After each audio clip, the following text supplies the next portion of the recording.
शहजादी का वायरल खुलासा, केरल के हिंदू राजा की इस्लाम तक पहुंचने की हैरत अंगेज कहानी। चांद के 2 टुकड़े देखने के बाद बदल गई जिंदगी, अरब तक किया लंबा सफर। चेरामन जुम्मा मस्जिद से जुड़ा बताया जा रहा है ये ऐतिहासिक वाकया। आइए बताते हैं आपको पूरा मामला इस खास रिपोर्ट में।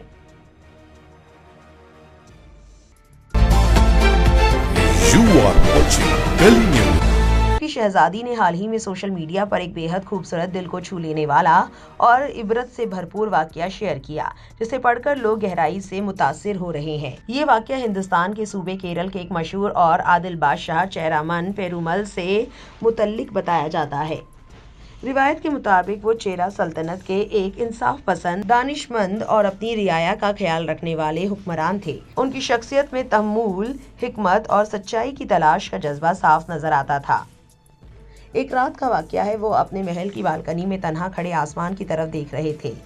तभी उन्होंने एक ऐसा मंजर देखा जिसने उनकी जिंदगी बदल दी। उन्होंने देखा कि चांद 2 हिस्सों में तकसीम हो गया है। ये मंजर इतना अजीब और हैरत अंगेज था कि वो सख्त परेशान हो गए। अगले ही दिन उन्होंने अपने पुजारियों, ज्योतिषियों और मशीरों को बुलाया और इस अजीब वाक्य के बारे में पूछा, लेकिन किसी के पास इसका कोई काबिल एतमाद जवाब नहीं था। हर शख्स अपनी अपनी ताबीर पेश करता रहा, मगर बादशाह का दिल मुतमईन ना हुआ। कुछ अरसे बाद मालाबार के साहिल पर तिजारत के लिए आने वाले अरब ताजिरों से उनकी मुलाकात हुई। जब उन्होंने इस मंजर का जिक्र किया तो ताजिरों ने उन्हें बताया कि अरब में एक अजीम शख्सियत prophet Muhammad peace be on him ने नबूवत का ऐलान किया है और चांद का 2 टुकड़ों में बट जाना उनकी एक बड़ी निशानी है। ये सुनकर बादशाह के दिल में एक अजीब सा सुकून उतर गया। उन्हें महसूस हुआ कि शायद ये वही हकीकत है जिसकी वो तलाश में थे। उन्होंने बिना देर किए सच को कबूल करने का फैसला किया। कहा जाता है कि उन्होंने अपना तख्तो ताज, अपनी सल्तनत और ऐशो आराम छोड़ दिया और अरब का लंबा और मुश्किल सफ़र इख्तियार किया। सफ़र आसान नहीं था, समंदर, रेगिस्तान और दूरियां, मगर उनके इरादे मजबूत थे। आखिरकार वो मदीना मुनव्वरा पहुंचे, जहां उनकी मुलाकात रसूल अकरम पीस बी उन्हिम से हुई। उन्होंने अदब के साथ बैठकर आपसे गुफ्तगू की, अपने सवालात पेश किए और हकीकत को समझा। फिर उन्होंने दिल से इस्लाम कबूल कर लिया। इस तरह वो हिंदुस्तान से इस्लाम लाने वाले पहले शख्स बने और उन्हें सहाबी का शरफ हासिल हुआ। उनका इस्लामी नाम ताजुद्दीन बताया जाता है। रिवायत में ये भी जिक्र मिलता है कि उन्होंने अपने वतन केरल से अदरक का अचार बतौर तोहफा पेश किया, जिसे बड़े एहतिराम के साथ कबूल किया गया। जब वो अपने वतन लौटने लगे तो रास्ते में उनकी तबीयत खराब हो गई। सफ़र की सख्तियों की वजह से वो संभल ना सके और आखिरकार उनका इंतकाल हो गया। उन्हें ओमान के शहर सलालाह में दफन किया गया, एक ऐसी जगह जो अपनी हरियाली की वजह से केरल की याद दिलाती है। आज भी वहाँ उनकी कब्र का जिक्र किया जाता है और लोग उसे अदब से याद करते हैं।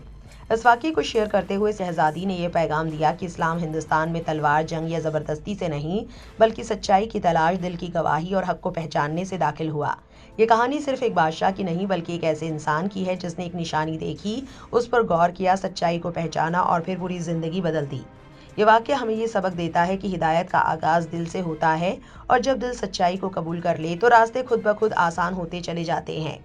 इस पूरे वाक़ये को लेकर सोशल मीडिया पर लोग अपनी अपनी राय रख रहे हैं। एक एक्स-यूज़र ने लिखा, केरल में लगभग 95% लोग लिटरेट है और इसे भारत का एक मिसाल राज्य माना जाता है। वर्तमान में ताजुद्दीन बाबा की दरगाह नागपुर में स्थित है, जो भारत की शीर्ष 5 सूफी दरगाहों में गिनी जाती है। भारत की प्रमुख 5 सूफी दरगाहें ख्वाजा मोइनुद्दीन चिश्ती दरगाह, हजरत निजामुद्दीन औलिया दरगाह, शेख सलीम चिश्ती दरगाह, हाजी अली दरगाह, ताजुद्दीन बाबा दरगाह। एक और एक्स-यूज़र ने लिखा, ये कहानी मुझे मेरे पिता ने एक हिंदू राजा के बारे में बताई थी और ये केरल में भारत की पहली मस्जिद से जुड़ी हुई है। वहीं एक और यूज़र लिखते हैं, भारत की सबसे पुरानी मस्जिद चेरामन जुम्मा मस्जिद को भारत की पहली मस्जिद माना जाता है। इसका निर्माण 629 ईस्वी में हुआ था। इस खबर को लेकर आपकी क्या राय है, कमेंट सेक्शन में ज़रूर लिखें और ऐसी और वायरल अपडेट्स के लिए हमारे चैनल को सब्सक्राइब करना ना भूलें।